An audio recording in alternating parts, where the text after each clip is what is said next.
सकल दृश्य निज उदर मोली सोवे। सकल दृश्य निज उदर मोली सोवे। निद्रा आतज जोगी तजी जोगी। सोई हर पद अनुभवे परम सुख। सोई हरि पद अनुभवे परम सुख। अतिशय दैत वियोगी रघुपति भगति करत कठिनाई। रघुपति भगति करत कठिनाई। कहत सुगम करनीय पार जाने। कहत सुगम करनीय अपार जाने। सोई जही बन आई। सोई जही बन आई। रघुपति भगति करत कठिनाई। रघुपति भगति करत कठिनाई।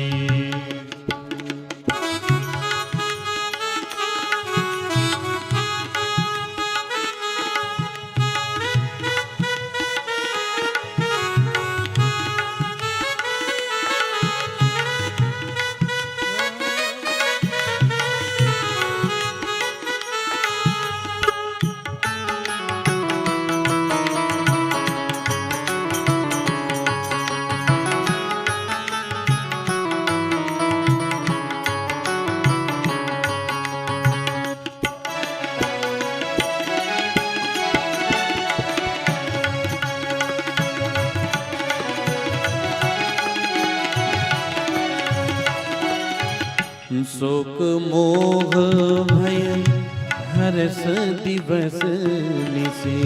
शोक मोह भय हरस दिवस निशि। देश काल तनाई। देश काल तनाई। तुलसीदास यग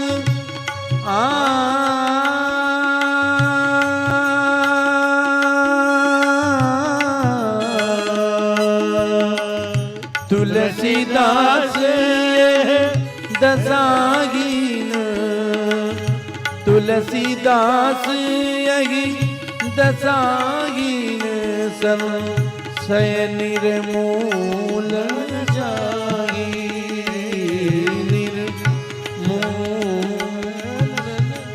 जाई जाई। रघुपति भगति करत कठिनाई। रघुपति भगति करत कठिनाई। कहत सुगम करनीय पार जनी। कहत सुगम करनीय पार।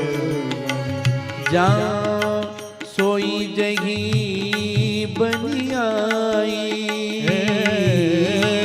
सोई जही बनी आई। रघुपति भगति करत कठिनाई।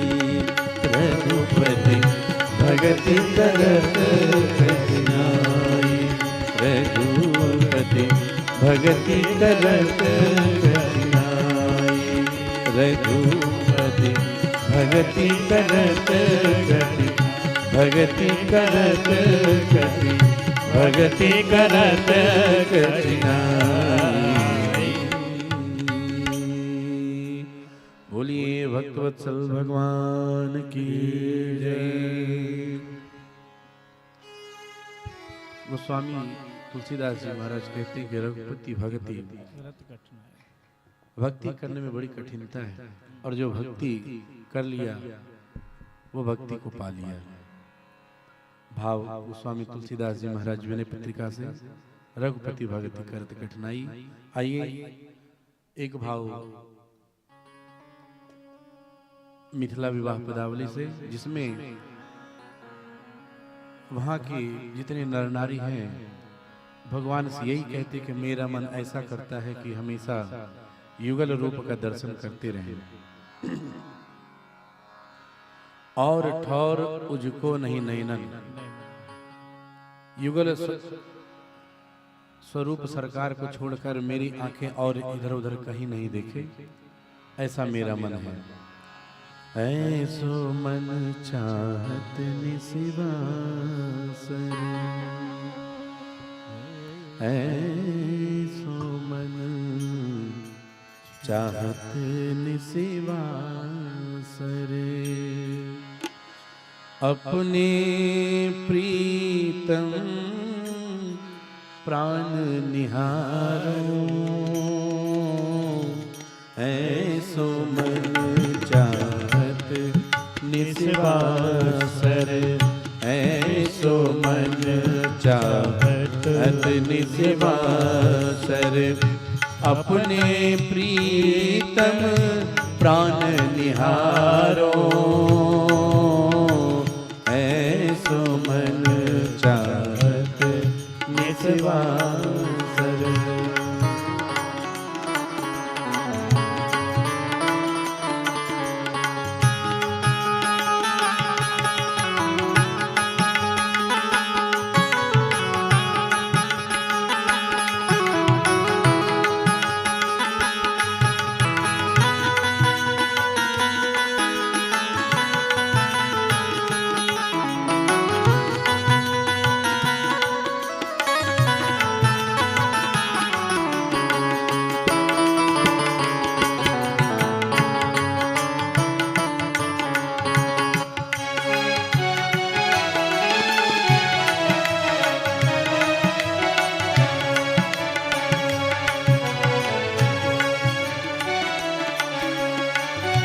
और ठौर उझको नहीं नैनन, और ठौर उझको नहीं नैनन। छिन छिन पिय के अलग संवारो, छिन छिन पिय के अलग संवारो। ऐसो मन चाहत निस्वासर, अपने प्रीतम प्राण निहारो। ऐसो मन चाहत निस्वासर।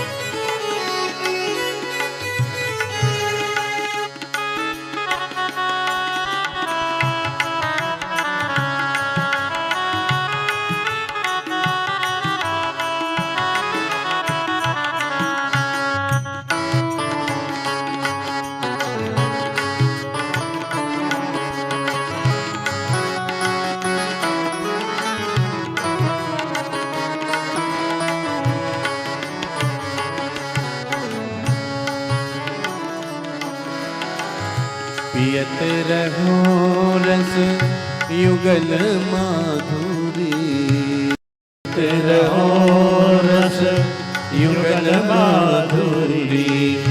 हंसी है ऋण में तन मनवारो, हंसी है ऋण में तन मनवारो।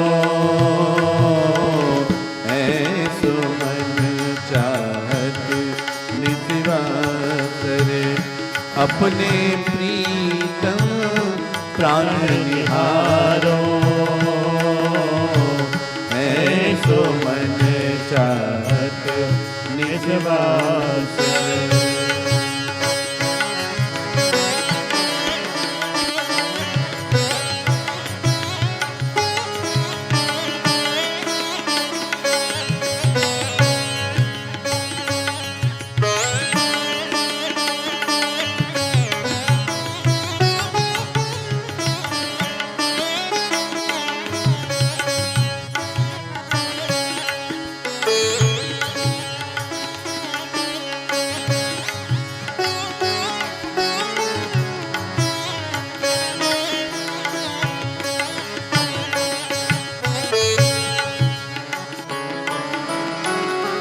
सियायनी उर लाए प्राण धन, सियायनी उर लाए प्राण धन, सियायनी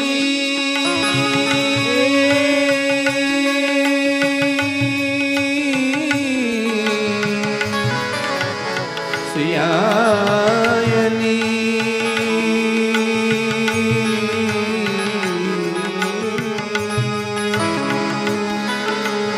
सियायनी उर लाए प्राण धन, सियायनी उर लाए प्राण धन, जगन्नाथों सब ओ जगन्नाथों सब दूर कर डारो, ऐसो मन चाहत निवासर, अपने प्रीतम प्राण निहारो, ऐसो मन चाहत निवासर, अपने प्रीतम प्राण निहारो, ऐसो मन चाहत निवासर, अपने प्रीतम प्राण निहारो, ऐसो मन चाहत निवासर, ऐसो मन चाहत निवासर, ऐसो मन चाहत निवासर।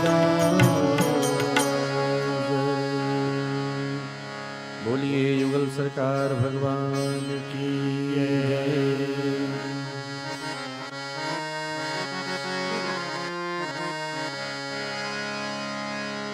मिथिलावासी श्री किशोर जी से विनती करती हूँ, क्या ना तो नाम ग्राम मिथिला को, ना तो नाम ग्राम मिथिला को,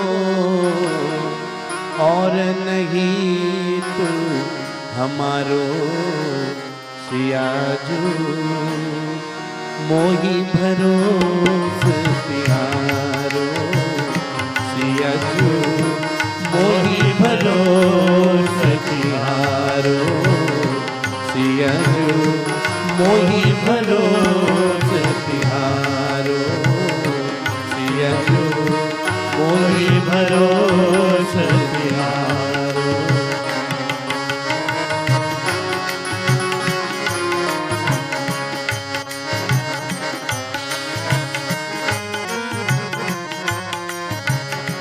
हम सब सकल सुकित के राशि, भय जग जनमी जनकपुर वासी। मेरा जो जन्म मिथिला में हुआ और आपसे नाता जुड़ा तो भरोसा आपके ऊपर है। ना तो नाम ग्राम मिथिला से और कोई हमारा हित नहीं करने वाला नहीं है, श्री किशोर जी आप ही हैं।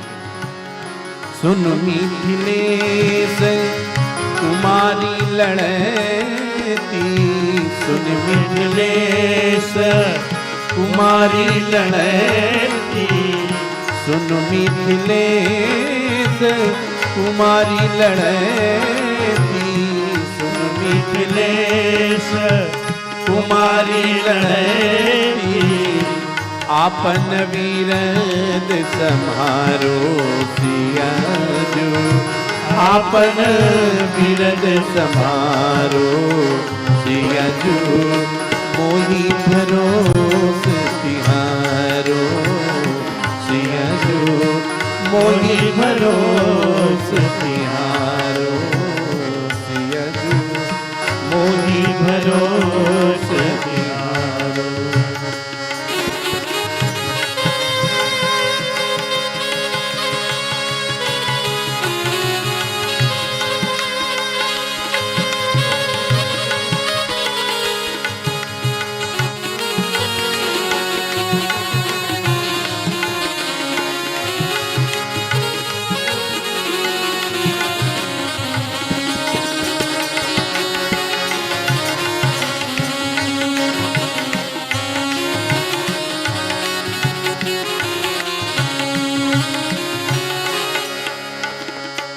मन भावन की यही विनती है, मन भावन की यही विनती है, मन भावन की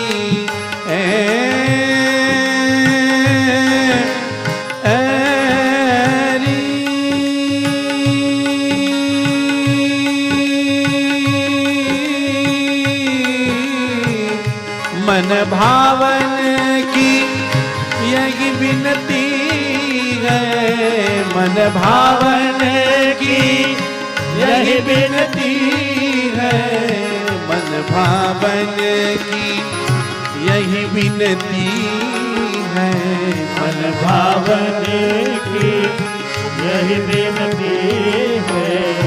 चरणन से जनितारो सियजू, चरणन से जनितारो सियजू, मोहि भरोसे तिहारो सियजू, मोहि भरोसे तिहारो। ना तो नाम ग्राम मिथिला को, ना तो नाम ग्राम मिथिला को, और नहीं तू हमारो सियजू, और नहीं हमारो सियजू, मोहि भरोसे तिहारो सियजू, मोहि भरोसे तिहारो सियजू, मोहि भरोसे तिहारो सियजू, मोहि भरोसे, मोहि भरोसे, मोहि भरोसे तिहारो। बोलिए श्री किशोरी जू की जय। हरे रामा राम रामा हरे हरे, हरे रामा गाइए, हरे रामा राम रामा हरे हरे, हरे कृष्णा कृष्णा कृष्णा हरे हरे,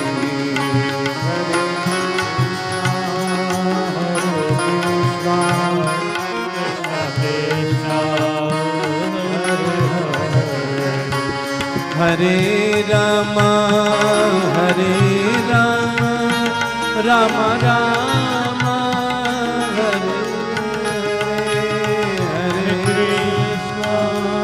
हरे कृष्णा कृष्ण कृष्ण हरे हरे, हरे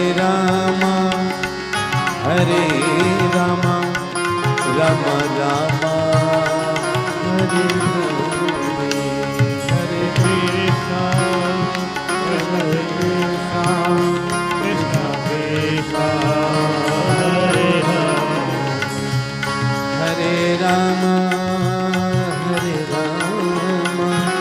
राम राम हरे हरे। बोलिए सियावर रामचंद्र भगवान की जय। श्री राम किंकर विचार मिशन रायपुर के तत्वावधान में श्री राम किंकर प्रवचनमाला का यह 16वां वर्ष और आज कथा का 5वां दिवस। परम पूज्यपाद महाराज श्री के चरणों में कोटिशाह वंदन, परम श्रद्धेय भाई जी के चरणों में प्रणाम निवेदित। आप सभी भक्त सुधी श्रोताओं का अभिवादन प्रणाम। हरि अनंत हरि कथा अनंता, कहि सुनहि बहुविधि सब संता। बिनु सत्संग विवेक न होई, राम कृपा बिनु सुलभ न सोई। हम इन दिनों श्री राम कथा में अवगाहन कर रहे हैं। आज व्यासपीठ पर पूजन के लिए आमंत्रित करना चाहूँगी श्री प्रदीप ठाकुर जी और उनके परिवार को, ललित ठाकुर जी, प्रमोद खरे और उनके परिवार को, ऋचा अग्रवाल और चूड़ामणि जी और उनके परिवार को।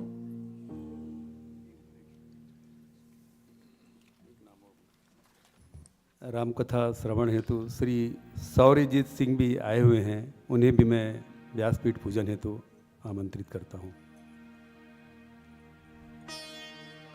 स्वस्ति न इंद्रो वृद्धसभाः स्वस्ति नः पूषा विश्ववेदाः स्वस्ति नस्तार्क्ष्यो अरिष्टनेमिः स्वस्ति नो बृहस्पतिर्दधातु एकादशमा मरुतः वृष्णिमातरः शुभं यावानो विदधे भुजमयः अग्निर्जिह्वा मनवः सूर्यचक्षसो विश्वेनो देवा अवसागमन्यः भद्रं कर्णेभिः शृणुयाम देवा भद्रं पश्येमाक्षभिर्यजत्राः स्थिरैरङ्गे सुष्ठुवागुं ससनुर्भिर्व्यसेमहि देवहितं जदायुः सकमेन्दो शरदो अन्तिदेवा जतरा न जगरा जलसन्तनो नामा पुत्रासो यद्रपितरो भवन्ति मर्यादिगता युगन्तो अदितिर्योरदितिरन्तरिक्षमदिति माता स पिता स पुत्रा विश्वे देवा अदितिः पञ्चजना अदितिर्जातमदितिर्जनितवाम्मा यो शान्तिरन्तरिक्षगुं शान्तिः पृथिवी शान्तिरापः शान्तिरोषधयः शान्तिः वनस्पतयः शान्तिर्विश्वे देवाः शान्तिर्ब्रह्म शान्तिः सर्वगुं शान्तिः शान्तिरेव शान्तिः सामा शान्तिरेधि। कल की कथा में हमें कई संकेत और सूत्र मिले, बहुत ही सार रूप में रखने का प्रयास करूंगी। जब हमारी मति निर्मल होगी, सुमति होगी, तो हमें कुमति में भी सुमति ही दिखाई देगी। जीवन में किसी भी संकल्प के लिए कोई गांठ न बांधें, अन्यथा हम कभी मुक्त नहीं हो पाएंगे। प्रभु राम ने अपने जीवन में कभी कोई गांठ नहीं बांधी, इसलिए राम राज्य बन सका। प्रेमी प्रेम और प्रेमास्पद को समझाते हुए आपने बताया, कठोरता और प्रेम का अनुपान। जब कठोर बात कही जाए तो प्रेम के अनुपान के साथ, क्योंकि प्रेम और कठोरता दोनों में ही कल्याण निहित होता है। विश्वास पारमार्थिक है तो भक्ति का उदय होगा, वह एक बार में दृढ़ हो जाएगा। आध्यात्मिकता की कमी होगी तो संदेह उपजेगा। अनुकूलता के आधार पर जब भगवान का आश्रय लेंगे तो जीवन में प्रतिकूलता भी दिखाई देगी। दोनों स्थितियों में समत्व रहेगा तो मार्ग सुगम हो जाएगा और भक्ति हमें प्राप्त हो जाएगी। धर्म से ऊपर प्रेम है और इसकी पहली सीढ़ी है त्याग। दुख से निवृत्ति का एकमात्र उपाय भगवान की कथा सुनी जाए। सुमति जब हम में होगी तो प्रथम चरण में कथा हमें मधुरता देगी। द्वितीय चरण में भावराज्य में जब हम ईश्वर को देखेंगे तो उनकी छवि मनोहारी लगेगी और इसका परिणाम जो होगा वो मंगलकारी होगा। सत्संग का कोई विकल्प नहीं, सुमति में इसकी महिमा कल्याणकारी होगी। महत्वपूर्ण बात यह है कि हम अपने ज्ञान का उपयोग कहाँ कर रहे हैं और हमें ये सुख की अनुभूति दे रहा है अथवा नहीं। वाणी की मधुरता के संबंध में आपने कहा कि श्री राम के जीवन में वाणी की मधुरता हमेशा रही। मधुर वाणी से हमारा लक्ष्य पूर्ण हो सकता है। इसी वाणी का प्रभाव श्री राम, सीता और लक्ष्मण जी जब अयोध्या से गए किंतु पुष्पक से भरा विमान वे लेकर लौटे। विश्वास ईश्वर पर हो, जो व्यवस्था हमें प्राप्त है उसका सदुपयोग, सत्संग उसका सदुपयोग होना चाहिए जीवन में। सत्संग चित्त में संस्कार लाता है, हमारे द्वारा किया गया निर्णय श्रेष्ठ होता है और जो हमारे पास है वह भगवान की कृपा है। साक्षात वेद है रामचरितमानस। जीवन से हम यदि चतुराई निकाल दें तो भक्ति हमें स्थापित हो जाएगी। संतों के द्वारा कभी कोई हानि नहीं होती। सत्संग के द्वारा कुमति भी सुमति बन जाती है और सदैव हमारा कल्याण होता है। कथा और व्यथा को समझाते हुए आपने सूत्र दिया, जैसे विरोधी तत्व युक्ति का सृजन करते हैं, यही सृष्टि का सर्वोच्च स्वरूप है। हम दूसरों में गुण देखें, निंदा करना छोड़ दें तो भी राम राज्य बन जाएगा। अहंकार सदैव तोड़ने का कार्य करता है और मधुरता सदैव जोड़ने का। पूर्ण एकमात्र ईश्वर है, संसार कभी पूर्णता प्राप्त नहीं कर सकता। ईश्वर के चरणों में प्रीति समर्पण भक्ति को जन्म देगी। इन सूत्रों के साथ कल की कथा की तीसरी हुई। आज की कथा के लिए पुनः श्रद्धेय भाई जी को सादर आमंत्रित करती हूँ।